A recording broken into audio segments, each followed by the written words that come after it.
Hi hello అండి, subscribe to my channel. ఈరోజు నేను చికెన్ పకోడీ చేస్తున్నా. అందులోకి చూడండి, చికెన్ 1 కిలో తీసుకున్నాను.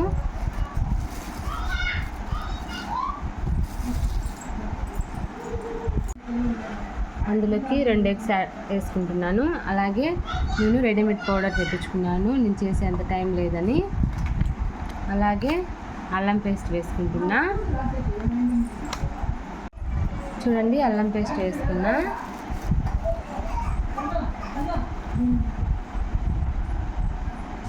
అదంతా బాగా మిక్స్ అయ్యేంత వరకు కలుపుకోవాలి. అలాగే చికెన్ మసాలా పౌడర్ కూడా వేసుకుంటున్నా. చూడండి,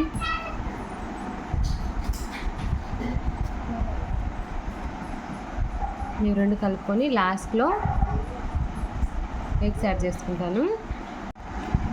చూడండి, పూర్తి కలుపుకోకుండా హాఫ్ కలుపుకున్నాను. ఇందులో ఎగ్స్ యాడ్ చేసి తర్వాత నీట్గా కలుపుకుంటాను. ఎగ్స్ మళ్ళీ ఆయిల్ కూడా యాడ్ చేసుకోవాలి, ఆయిల్ కూడా వేసుకోవాలి. ఆయిల్ వేయడం వల్ల చాలా పర్ఫెక్ట్గా వస్తుంది, చాలా టేస్ట్గా కూడా ఉంటుంది. చూడండి, నేను 2 ఎగ్స్ యాడ్ చేసుకున్నాను. ఈ ఎగ్స్ యాడ్ చేసుకోవడం వల్ల చాలా పర్ఫెక్ట్గా, చాలా టేస్టీగా ఉంటుంది. ఎందుకంటే మనం ఇంట్లో చేసే పౌడర్ కాదు కాబట్టి, రెడీమేడ్ పౌడర్ కాబట్టి.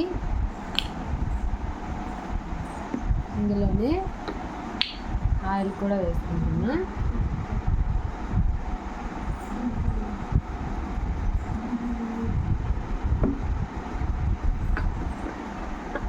ఆయిల్ కూడా వేసుకున్నాను.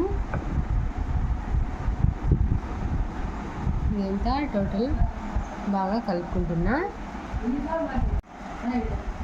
ఇలా కలుపుకొని ఒక 1 అవర్ మామూలు ఫ్రిడ్జ్లో కాదండి, డీప్ ఫ్రిడ్జ్లో పెట్టేస్తున్నాను. 1 అవర్ వదిలిపెట్టేస్తాను దీన్ని. మళ్ళీ మనం ఏమన్నా ఫ్రిడ్జ్లో తీసినామంటే అంతగా బాగోదు, అందుకని 1 అవర్ డీప్ ఫ్రిడ్జ్లో పెడుతున్నాను. మామూలు ఫ్రిడ్జ్లో కాడికి డీప్ ఫ్రిడ్జ్లో పెడితేనే బాగుంటుంది, అందుకని 1 అవర్ డీప్ ఫ్రిడ్జ్లో పెట్టేస్తున్నాను. చూడండి, ఫ్రిడ్జ్లో తీసాను. 1 అవర్ బ్యాక్ పెట్టినాను ఫ్రిడ్జ్లో. చూడండి, టోటల్ మొత్తం అంతా గడ్డగట్టిపోయింది, పైన కూడా గడ్డగట్టినట్టు అయిపోయింది.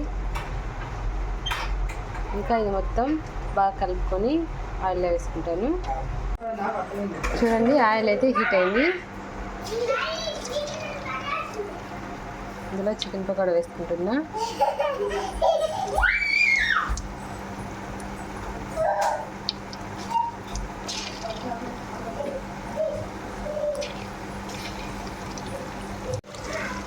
మొత్తం టోటల్ అంతా ఆయిల్లో వేసేసుకున్నాను.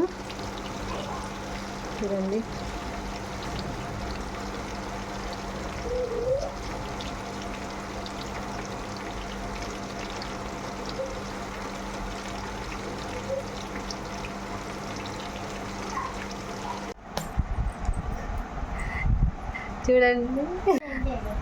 చూడండి ఎంతో టేస్టీగా చికెన్ పకోడా రెడీ అయిపోయింది.